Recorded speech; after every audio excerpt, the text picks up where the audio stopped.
السلام عليكم الزول فلاوان مرحبا بكم في Genève واش راكم. Bah écoutez, on est en Suisse. Vous savez, il y a quelques mois, je vous avais dit qu'on allait déposer une plainte contre l'armée française et l'État français, l'État colonial français, au sujet des enfumades en Algérie, notamment dans la wilaya de Chlef et la wilaya de Mostaganem, qu'on appelle Bahra. Vous savez que j'ai fait 2 vidéos. Et voici la preuve qu'une plainte a été déposée ce jour, donc en langue arabe. Voilà, je vous ai mis l'accusé réception, vous pouvez regarder. Voilà, l'accusé réception de l'ONU. Donc du Conseil des droits de l'homme de l'ONU. Donc c'est vrai que je suis un peu fatigué, un peu malade, mais voilà. Chose promise, chose due. Voilà, il faut être cohérent dans la démarche, il faut... Quand on dit quelque chose, il faut le faire. Donc là, c'est le secrétaire général adjoint des Nations Unies, M. De Mello, Sergio Vieira de Mello. Voilà, 1948-2003. Vous savez, les grands hommes, ils sont honorés en Occident. Alors voilà, donc c'est officiel. Donc c'est Maître Shohra Abdelkader. Donc Maître Shohra Abdelkader qui a préparé la plainte. Et normalement, dans les 6 mois, il y a une première commission qui va être chargée d'étudier cette plainte, donc la recevabilité de cette plainte. Donc on a bon espoir qu'il y ait un suivi, je vais vous dire pourquoi. Car les accords d'Évian ont prévu une amnistie pour tout ce qui est lié à la guerre d'Algérie, c'est-à-dire de 1954 à 1962. Mais tout ce qui concerne la colonisation, c'est-à-dire depuis 1830 à 1954, il n'y a pas de loi d'amnistie. Donc c'est très important de préciser ce point-là, car si on ne précise pas ce point-là, on ne comprend rien. Donc les enfumades, c'est quoi? Les enfumades, c'est une méthode barbare qui a été théorisée par le général Bugeaud, qui était gouverneur de l'Algérie, et qui l'a enseigné à ses adjoints, notamment le général Cavaignac, le général Pélissier. Et sitôt cette méthode barbare théorisée par Bugeaud, qui consistait à enfermer dans des grottes des tribus algériennes, donc dans la wilaya de Chlef et dans la wilaya de Mostaganem, notamment à Nekmeria. Chlef, c'est à Ain Imran, c'est dans ma propre ville. Donc je suis vraiment concerné à plus d'un titre, car il s'agit de nos ancêtres, algériens en général, et les ancêtres de notre wilaya. Donc c'est à quelques kilomètres de là où j'habite en Algérie. Donc le général Bugeaud, suivi par le général Cavaignac et le général Pélissier, ont décidé donc d'enfermer dans des grottes des Algériens. Dans le cas du général Pélissier, il les a enfermés avec des branchements d'arbres et les a asphyxiés. Oui, asphyxiés. Plus de 1000 personnes dans la wilaya de Mostaganem, qu'on appelait Zahra à l'époque. Vous savez, il n'y avait pas de différence. Donc 1000 personnes. Il y a eu une seule survivante. Est-ce que vous imaginez? Mais c'est barbare comme méthode, barbare. Donc c'est les premières chambres à gaz qui ont été théorisées, appliquées par l'armée coloniale française. Dans le cas de Ain Imran, donc c'était toujours Zahra, pareil, autour de 1000 personnes, là c'est pire. Les tribus ont été enfermées dans ces grottes et le colonel Saint-Arnaud, qui est devenu général, vous savez, sous Napoléon III, c'est lui qui a causé la mort de 400 personnes lors du coup d'État de Napoléon III du 2 décembre 1851.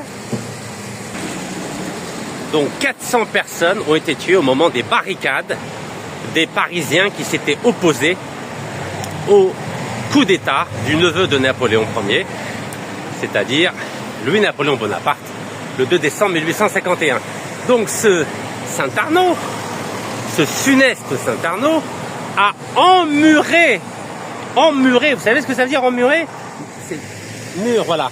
Il a mis des murs comme ça pour fermer la grotte, de façon à asphyxier les Algériens. Vous imaginez la barbarie?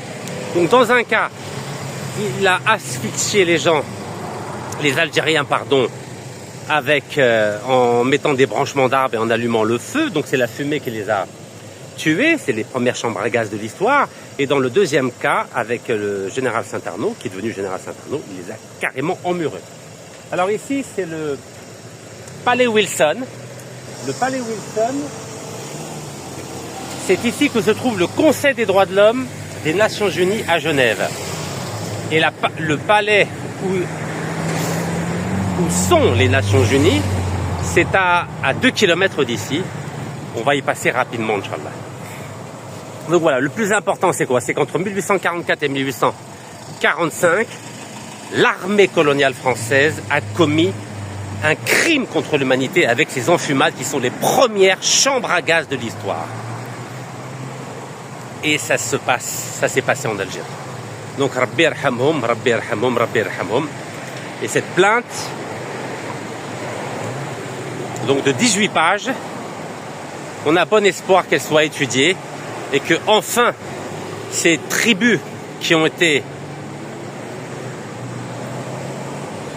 massacrées par des méthodes ignobles,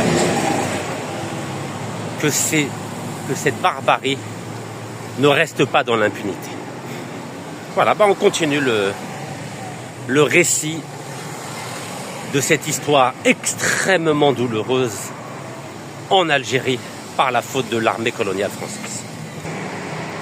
Alors Genève, nos responsables algériens, notamment Souler Bouteflika, adorent cette ville et en effet elle est très agréable.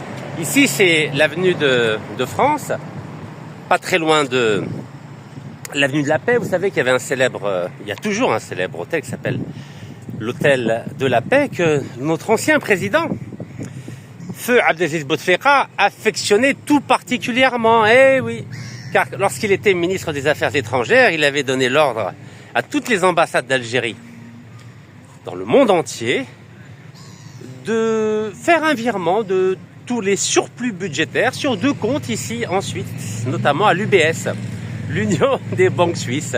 C'est comme ça que notre ancien président, lorsqu'il était ministre des Affaires étrangères, a accumulé une fortune colossale. Et c'est ce qui a conduit à sa disgrâce, à la mort du président Feu Houari Boumediene. Oui, c'est vrai que c'est plus agréable d'être ici au lac Léman, à Genève, qu'à Oulad el-Harrach, que mourir bêtement à Oulad el-Harrach dans un bus vétiste. Ben oui, vous savez, nos dirigeants algériens aiment le pouvoir en Algérie, aiment exercer le pouvoir en Algérie, mais ils préfèrent vivre ici. Mais il n'y a pas que les dirigeants algériens. Vous connaissez le président camerounais, Paul Biya.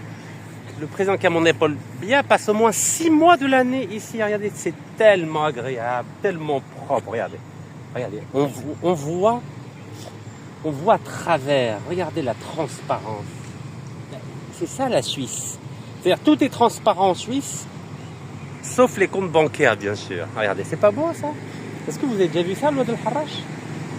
Regardez, il y a des poissons et tout. Regardez, c'est pas beau? Regardez-moi ça. C'est pas magnifique? Donc vous comprenez pourquoi les dirigeants africains aiment la douceur de vivre ici en Suisse, à Genève, à Lausanne, à Lugano, pendant que les peuples africains meurent de faim ou meurent des pratiques autoritaires. Vous savez, je vais vous montrer un peu le journal, la Tribune de Genève d'aujourd'hui. Et vous allez comprendre un peu le sens de ma remarque. Alors, je vais prendre ce beau journal. Alors, au passage, il est distribué gratuitement. Alors, je ne sais pas si Al-Watan, ou le Khabar, ou le Shourouk sont distribués gratuitement. En tout cas, vous allez à la gare et c'est distribué gratuitement. Et il y a un sujet qui m'a sauté aux yeux, vous allez comprendre. Regardez, c'est pas beau ça? Ça, c'est le Oued el-Harrach version suisse. Alors, bismillah. Bismillah, bismillah. Où est la belle tribune de Genève? Vous savez, c'est bien de voyager, hein? Ça change de la prison. Alors, voilà, regardez, ça c'est la tribune de Genève. Vous voyez, c'est la date du jour, mardi 30 septembre.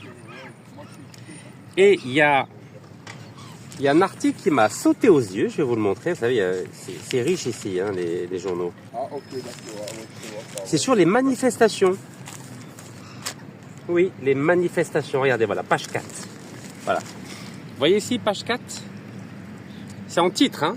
Tribune de Genève, page 4. Donc je vais vous lire. Le Grand Conseil, c'est le Grand Conseil de Genève. Droit de manifester, pas de restriction pour les étudiants. Car il y avait une volonté de limiter, de restreindre la liberté de manifestation pour les étudiants. Et finalement, le Grand Conseil a décidé de ne pas empêcher les étudiants. Regardez. Je vais plier le journal. Voilà. Comme ça, vous pourrez lire. Regardez. Vous savez que... Regardez. C'est pas beau, ça? C'est beau, la liberté, quand même. Hein, regardez. Je vais vous le lire. Le Grand Conseil refuse de restreindre le droit de manifester à l'université. Vous imaginez, manifester à l'université en Suisse. Projet de loi, l'occupation d'Unimael en mai 2024 a suscité des velléités de mieux cadrer les débats politiques. La gauche, elle, a défendu un boycott académique. C'est pas beau. Et regardez, hein, il y a une députée verte, Lara Atassi. Il est intolérable de chercher à limiter les droits fondamentaux des étudiants dans ce lieu démocratique. Alors, vous savez que la constitution algérienne, si je ne m'abuse, c'est l'article 52, permet à tout individu ou groupe d'individus, il suffit d'être trois personnes, de manifester sans même déclarer. Plutôt, excusez-moi, sans autorisation. Il suffit simplement de déclarer, puis vous pouvez manifester. Mais à l'époque, lorsque ce bel article a été intégré à la constitution algérienne, nous avons été les premiers à l'utiliser avec maître Abdelkader Chouhra, maître Yassine Khlifi et maître Tarek Maktoub. Et malheureusement, l'élite algérienne de l'époque a dit non, nous ne reconnaissons pas la constitution. Mais je leur dis, mais soyez intelligents. Vous avez un magnifique article qui permet à tout groupe d'individus de déclarer une manifestation sans avoir besoin d'autorisation. Mais pourquoi vous refusez? C'est une très belle avancée démocratique. Et non, à l'époque, vous savez, c'était la folie du Hirak. Les gens pensaient qu'ils allaient arriver à Al-Mouradia sans effort, on allait leur remettre les clés. Et ils avaient oublié les intérêts du peuple algérien, notamment les libertés publiques et les libertés individuelles. Et aujourd'hui, il n'y a plus de manifestations en Algérie. Vous voyez, par la bêtise de certains qui ont cru au grand soir, voilà, un peu comme ici à Genève, ce fameux... Regardez-moi cette transparence, regardez la transparence de l'eau. Vous savez, moi je suis jaloux. Comment ça se fait, ils arrivent à avoir des lacs extrêmement propres et nous on n'y arrive pas? Des rues très propres et nous on n'y arrive pas. Il n'y a rien qui est cassé. Est-ce que c'est normal ça? Vous savez, le cheval, c'est un symbole d'Afrique du Nord, n'est-ce pas? Regardez ces belles sculptures, ces belles verdures. Moi, je suis jaloux. Voilà, j'ai pas honte de le dire. Et puis, il n'y a pas de bonté ici. Hein. Il n'y a pas des gens qui veulent fuir. À votre avis, est-ce qu'il y a des gens qui veulent fuir la Suisse pour aller, je ne sais pas moi, pour aller au Mali, au Sénégal? Vous croyez qu'il y a des Suisses qui sont des harragas qui veulent fuir? Jadis, les Suisses fuyaient, vous savez. Qui a peuplé les États-Unis d'Amérique? Ce sont des protestants allemands et suisses. D'abord, il y avait Luther, la réforme protestante au XVIe siècle, 1517-1521, avec Martin Luther, suivi par Calvin, c'est le protestant genevois. Ah, c'était pas des tendres, hein, attention, hein, les protestants, c'est pas comme aujourd'hui. Hein. Et quand il y a eu la répression du protestantisme en Europe, il n'y avait pas d'autre salut que de partir. C'était des harrag, les protestants, et ils sont partis aux États-Unis, et c'est les premiers habitants occidentaux En tout cas, de l'ère moderne, parce que d'aucuns diront, mais oui, mais nous déjà au Xe siècle, il y avait des Berbères, et au IXe siècle, il y avait des Vikings. Parlons de ce qui est connu, ce qui est sourcé, de ce qui est communément admis. Donc il y avait des harag suisses. Mais ça, c'était au XVIe siècle. Aujourd'hui, il n'y a plus de harag. Ben oui, c'est tellement beau, regardez, tellement propre. Pourquoi voulez-vous quitter le paradis? Pourtant, il n'y a pas une goutte de pétrole, pas une goutte de gaz. Hein, mais c'est propre, tout est beau.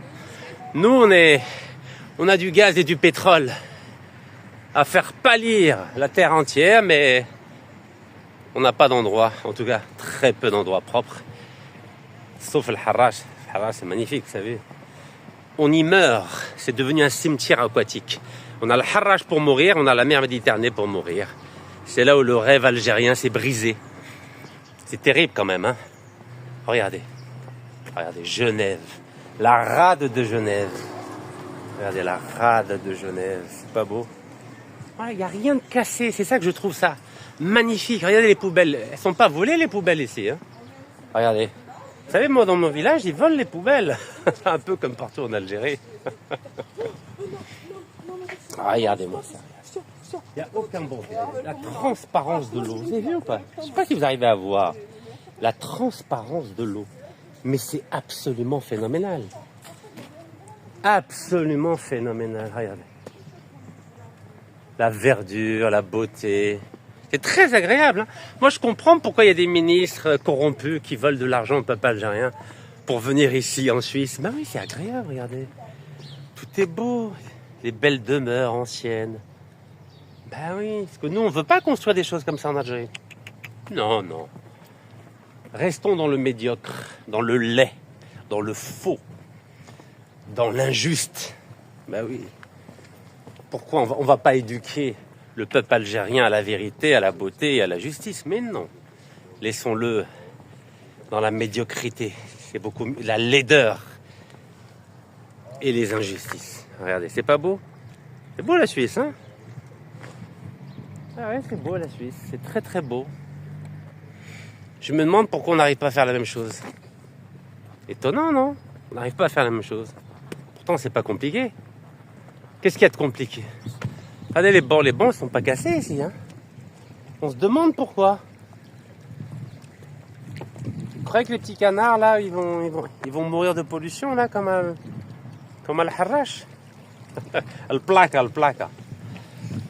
Ah, ya ouled al-blad, واش نقول لكم. C'est tellement navrant, c'est tellement facile de faire pareil en Algérie, mais apparemment, il n'y a pas de volonté. Personne n'a envie. Personne n'a envie que notre pays soit beau. Je ne sais pas pourquoi. Soit propre, soit vrai. Wallah, ma fhamna walou. Ma fhamna walou. Tout est beau ici. Pas une goutte de pétrole, pas une goutte de gaz. Hein. Pas une goutte de pétrole, pas une goutte de gaz, et pourtant c'est magnifique. Parce que tout est dans la tête. C'est l'intelligence, c'est de la vraie spiritualité. La vraie. Pas notre spiritualité factice chez nous. Vous savez, tout est bidon chez nous. Tout est artificiel. Rien n'est vrai. Vous savez, même dans les mosquées, vous risquez de vous faire voler vos baskets toutes neuves, Nike ou Reebok. Ça existe, Reebok? Bon, bref. Non, c'est terrible. Pardon, c'est terrible ce qui est en train de se passer dans notre pays. Terrible. Tout est devenu faux. Les relations humaines sont fausses. Le jeu démocratique est faux. Les relations familiales sont devenues délétères. Catastrophique. Regardez, ski nautique, club Genève. Ça vous tente, non? Allez, bismillah. Non, c'est incroyable. Ah, il y a des beautés. Oh là là, il y a des beautés. Vous croyez que quelqu'un va les voler pour aller je ne sais où? Regardez.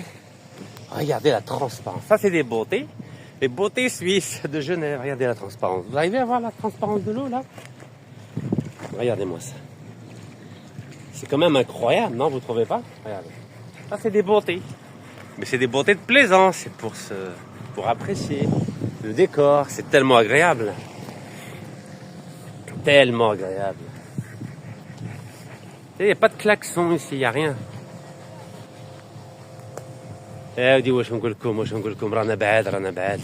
Voilà, ça c'est les beautés suisses. فوالا 170 مليون الحرقة ها. 517 ماتوا في البحر العام اللي فات ها. 517 Algériens sont morts en mer Méditerranée pour rejoindre le paradis suisse. Parce qu'il n'y a pas de paradis algérien, il n'y a pas de rêve algérien. Il y avait un rêve algérien. Ah oui, il y avait. Moi, mes parents me parlaient toujours du rêve algérien. Regardez, c'est pas beau ça? C'est un peu comme à la Grande Poste, vous savez là? C'est beau là, c'est un peu pareil. Non, il y a un beau parc comme ça à Alger. Tilimli. Non, il y a des beaux parcs. Regardez, un beau restaurant, la Perle du Lac. Ça vous tente? Prenez votre petit déjeuner, ou là vous dînez, ou là vous déjeunez. Non mais ils savent vivre, c'est la douceur de vivre aux Suisses. Et puis vous voyez, la plupart c'est des étrangers qui travaillent, des Africains, des Nord-Africains, Noirs-Africains. Ouais, c'est beau, regardez. خدامين ونسا يخدموا هنايا ما يتكبروش regardez. Regardez, elle nettoie. Avec un Karcher de Sarkozy. Voilà, la Perle du Lac, très belle adresse. Voilà, Perle du Lac, marhaba bikoum.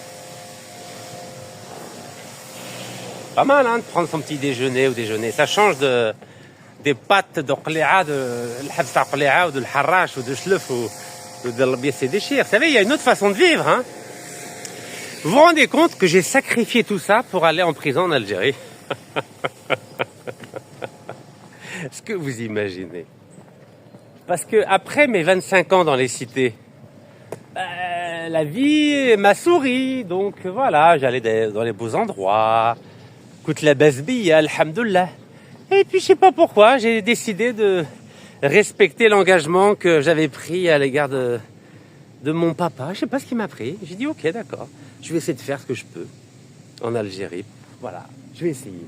Et j'ai abandonné tout ça pour aller à la prison de Qli'a, prison de l'Harrach, prison de Chlef et de l'Béché des Chiens. Incroyable. Après, prison de Fresnes ici en France aussi. Ça s'appelle la folie. Mais c'est une folie consentie. Vous voyez, je regrette rien, vous savez. Parce que, vous savez, tout ça, je l'ai déjà vécu.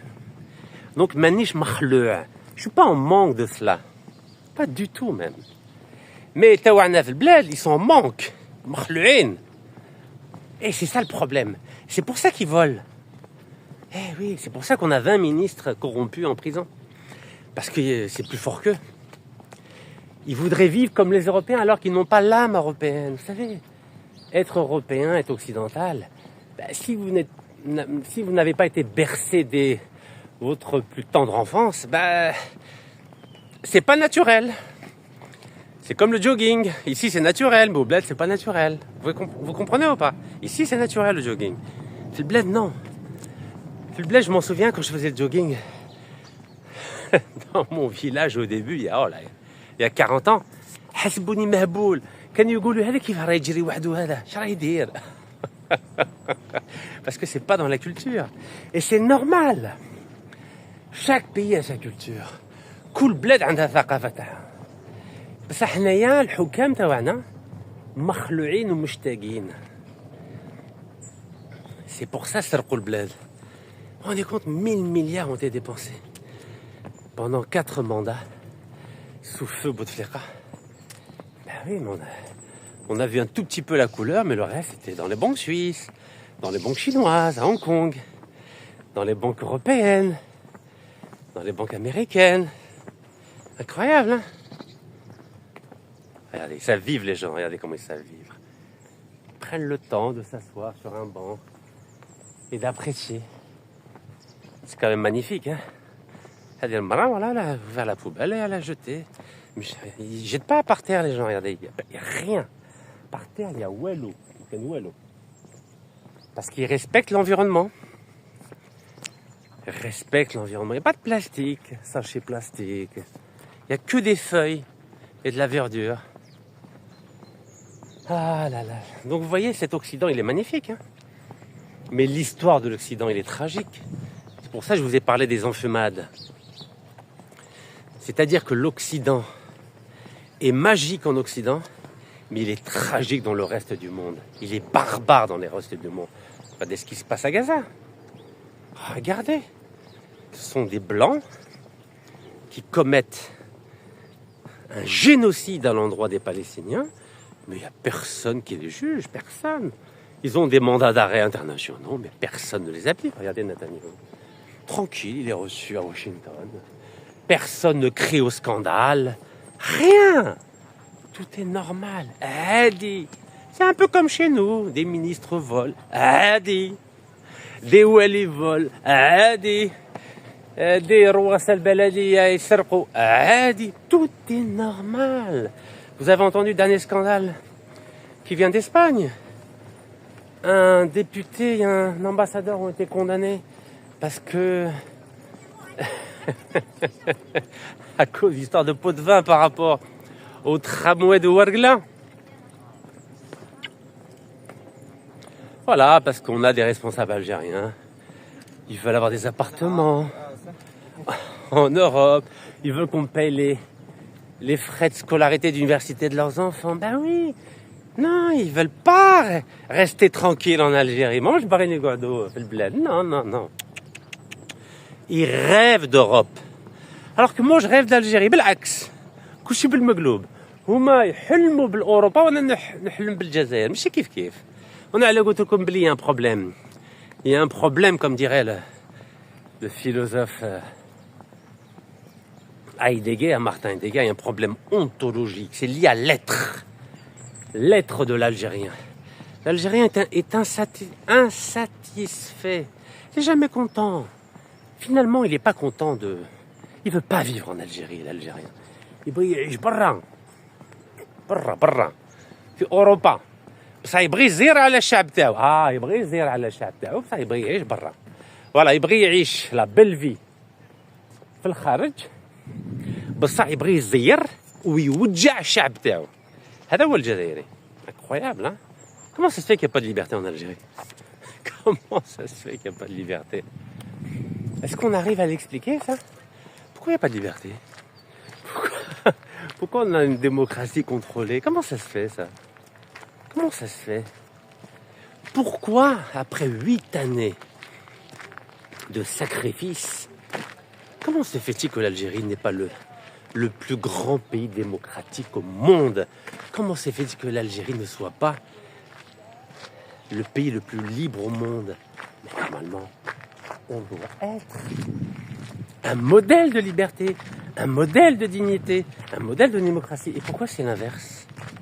لازم واحد يخمم لها بزاف هذه. نورمالمون حنا نمثلوا الديمقراطية ونمثلوا الحرية ونمثلوا الكرامة. ماشي العكس. C'est pas normal ça. Ah là là là là. Bon, apparemment c'est l'heure d'aller au consulat d'Algérie. Donc on va faire un bref passage au consulat d'Algérie à Genève, car c'est prévu dans le programme. Mais j'ai souhaité d'abord déposer la plainte au Conseil des droits de l'homme des Nations Unies au nom de nos ancêtres que tout le monde a oublié en Algérie. Bah oui, parce que ça date. 1845, 180 ans déjà. Miotmanisna. شكون يخمم عليهم شكون يقولوا لي شكون. À l'époque, on avait des grands hommes. Eh oui, Cheikh Boumaza. C'était un héros, hein, un grand héros. À l'époque de Amir Abdelkader, il y avait même une rivalité. J'aimerais dire, il y avait une rivalité saine entre l'Amir Abdelkader et Cheikh Boumaza. Voilà. Et oui, il y avait de la vaillance, il y avait de la noblesse, il y avait de l'intelligence, il y avait du courage, il y avait le sens du sacrifice. Aujourd'hui, on est passé du sens du sacrifice au sens du bénéfice. Les gens ne veulent rien donner à l'Algérie, mais ils veulent tout prendre à l'Algérie. Incroyable, hein? Les richesses, la liberté, la démocratie, ils veulent tout prendre. يخلوا والو يقول لهم بغيتوا حاجة روحوا موتوا في البحر هيا حرقوا. Quelle tristesse tout ça. Alors voilà, Eden, hôtel Eden. On continue? Alors on va au consulat, puis je vous dis à tout de suite alors.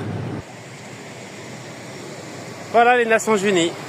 Voilà, vous savez qu'il y a deux ONU. Il y a ONU à New York donc aux États-Unis, et il y a l'ONU ici à Genève. Donc lorsque par exemple les Palestiniens n'ont pas le droit d'avoir des visas pour aller aux États-Unis, ils peuvent faire une assemblée générale ici à Genève, au siège des Nations Unies. Voilà, il faut le savoir. Donc il faut savoir que Genève était la première capitale de la SDN, la Société des Nations. Mais avec la Deuxième Guerre mondiale, cette Société des Nations qui avait été décidée après la Première Guerre mondiale, notamment au congrès de Versailles en France, en juin 1919. À l'époque, il y avait un grand président aux États-Unis, qu'on appelait Wilson, les fameux 14 points de Wilson. Mais le président américain qui avait initié les 14 points de Wilson n'a même pas réussi à les faire valider par le Congrès américain.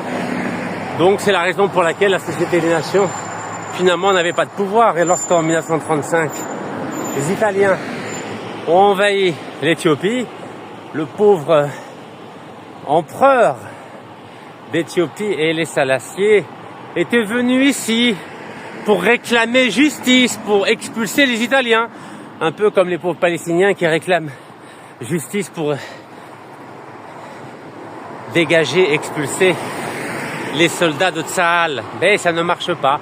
Donc ça n'a pas marché en 1935, 36, 37, 38, 39, 40 avec l'Éthiopie contre l'Italie, dans le cas de la SDN, Société des Nations, dont le siège était ici à Genève. Et ça ne marche pas non plus aujourd'hui pour le peuple palestinien, notamment à Gaza, qui n'arrive pas à obtenir de l'ONU l'aide militaire pour dégager l'armée du génocidaire Netanyahou. C'est terrible, hein? L'histoire se répète. Alors on a des naïfs, notamment en Algérie. Vous savez, quand j'ai écouté le discours de notre ministre des Affaires étrangères, Ahmed Attaf, j'avais envie de pleurer.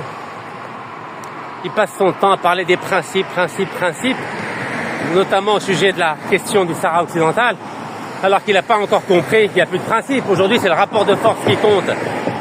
Et il n'a aucune créativité diplomatique. Regardez Donald Trump. Quels que soient ses défauts, mais quels que soient ses défauts, et Dieu sait que ses défauts sont nombreux, mais au moins, il a pondu une solution en 20 points, qu'on l'approuve ou qu'on la désapprouve, mais au moins elle est originale. Vous avez déjà entendu la diplomatie algérienne d'Ahmed Attaf pondre une proposition de sortie de crise originale? Non, il parle que des principes, l'ONU, mais c'est fini l'ONU. Mais c'est fini l'ONU. Mais il faut ouvrir les yeux. L'ONU, c'est fini. Aujourd'hui, c'est le rapport de force, c'est l'intelligence. C'est la synergie des forces et des volontés. Regardez, est-ce que une seule fois dans la proposition de sortie de crise de Donald Trump, il parle de l'ONU, il parle jamais de l'ONU. Et nous, on est schizophrènes. La première puissance mondiale ne parle plus d'ONU. Et nous, l'Algérie, classée 34e en Afrique au niveau de notre passeport algérien, qu'est-ce qu'on fait? On s'insulte. Le Mali insulte l'Algérie à l'ONU, l'Algérie insulte le Mali à l'ONU. Mais vous vous rendez compte? La déflagration de la diplomatie algérienne, c'est devenu la diplomatie des insultes avec le Mali. Voilà notre niveau à nous. Niveau Tarnat al Mali, Adam Makan. Oh, Sebben. Ah, on adore les insultes, nous. Bah oui, quand on n'a pas d'intelligence, quand on n'a pas de diplomatie, il reste quoi? Il reste les insultes. Et vous vous rendez compte, on paye des fortunes des diplomates pour insulter nos voisins du Sahel et pour entendre nos voisins du Sahel nous insulter. Mais c'est lamentable. Mais c'est lamentable. Au lieu d'envoyer des émissaires à Bamako pour régler l'affaire avec le Mali, qu'est-ce qu'on fait? On s'insulte devant la terre entière. Donc le Mali nous insulte devant la terre entière et l'Algérie insulte le Mali devant la terre entière. Elle est où la diplomatie? Elle est où la diplomatie? On paie des gens à insulter, c'est ça. Après on dit oh ouais, la zouama. Mais ça va pas, non? Mais c'est la dégradation de l'image de l'Algérie. La dégradation. Mais c'est une honte. Mais qu'est-ce qu'on attend? Moi je propose au président de la République d'envoyer 3 émissaires à Bamako pour régler l'affaire. 3, regardez, les Nations Unies. Voilà les Nations Unies. United Nations à Genève. Voilà, regardez. Regardez, il y a des groupes de lycéens qui viennent visiter les Nations Unies. Alors imaginez, je suis en Algérie et je prends des photos comme ça. Qu'est-ce qui va m'arriver, à votre avis? Ben, on va me dire, attention, interdit, les photos interdites. Oui, je m'interdis, c'est rien. هذا صور هذا صور. على بالكم on est out. والله là on est out. العالم راهي avancé, حنا on est out. Alors je vais vous montrer les drapeaux, c'est comme à New York. Vous savez, on a حنا رانا مخلوعين. على بالكم بلي رانا مخلوعين, voilà. United Nations. Vous voyez là-bas au fond? United Nations avec tous les drapeaux du monde entier là, vous les voyez? Et voilà. C'est beau, hein? Regardez, il n'y a même pas de policier devant. Vous avez vu, il n'y a pas de policier? Ah, ya oulad al-blad, ya wash nqulkom. Regardez, ça c'est une œuvre d'art. Vous voyez, c'est un siège géant dont le 4e support est cassé. Vous voyez? En Algérie, on dirait jette-moi ça à la poubelle. Mais en Europe, ça s'appelle une œuvre d'art. Vous savez, je vous avais dit pendant la campagne présidentielle 2019, لو كان نوصل المرادية هذا الكرسي تاع المرادية نكسره باسكو هذا اللي هبلهم كاع على بالكم هذا الكرسي اللي هبل كاع الجزائريين quel dommage pas agréable c'est agréable quand même hein. Vous savez, on peut faire la même chose en Algérie hein. On peut faire la même chose mais elle est où la volonté? Elle est où la volonté? Vous croyez que c'est en signant des contrats avec des multinationales corrompues qu'on va faire ça? Regardez, c'est agréable, non? C'est pas compliqué à faire. Ah, ben là, on va voir le bus, là. On va voir s'il est vétuste. Ça, c'est le bus touristique, regardez. Ici, ça s'appelle le Palais des Nations. Regardez, regardez le bus. Alors, pas celui-là, mais celui derrière, voilà. Genève. Regardez. Et c'est un Africain qui est conducteur de bus. Vous voyez, Genève. Regardez les pneus. Moi, je pense qu'ils sont de bonne qualité, les pneus. Qu'est-ce que vous en pensez, vous? Regardez, c'est pas beau, ça? Sightseeing. Pardon. Eh, il y a du boulot, il y a du boulot. Il y en a beaucoup de travail à faire. Mais on n'a toujours pas commencé ce travail, vous savez. Vous voyez, parce qu'il y a des blocages partout. Il y a des blocages partout. Tiens, il y a un autre bus, là. Vous croyez qu'il est vétuste, celui-là aussi? Qu'est-ce que vous en pensez? Ah, bah on va voir. Il y a des banderoles sur la Palestine, masha'Allah, regardez. Je vais vous montrer les banderoles sur la Palestine en plein Genève. Regardez, la Palestine saigne. Yani dm rah yisil. Palestine. Vous vous rendez compte? Gaza, regardez Gaza ici. Gaza. Ah ici, Gaza. Je vois Gaza. Voilà, l'humanité vous regarde protéger la Palestine. Alors nous, on n'a pas le droit de faire des manifestations de soutien à la Palestine. Al-Bakoum, Kouchi Belmegloub. On était le premier pays en novembre 88 à reconnaître l'État palestinien, mais on n'a pas le droit de manifester en Algérie pour la Palestine. Mefhamna walou. Mefhamna walou. Il n'y a rien y comprendre. Rien. On n'y comprend plus rien. Regardez, regardez. Ah, mais c'est terrible. C'est terrible. Vous vous rendez compte? Aïe, aïe, aïe, aïe, aïe. Les journalistes tués. Sahafiyoun. استشهدوا مع الناس ومحمد هاي c'est terrible. هذا هو génocidaire. Génocidaire. On a génocidaire. Wanted. Benjamin Netanyahu pour le génocide contre les Palestiniens. C'est dramatique. 1,8 milliard de musulmans, il n'y en a pas un qui bouge. 1,8 milliard de musulmans, il n'y en a pas un qui bouge. كارثة عظمى. C'est terrible ce qui se passe, c'est terrible. Mais tout le monde mange, dort, rêve, comme s'il n'y avait rien. Voilà, tout va bien. Tout va bien. Quelle tristesse, hein? Voilà, Genève, Palais des Nations. Marhaba bikoum. Genève, Palais des Nations, marhaba bikoum. Consulat, on y va.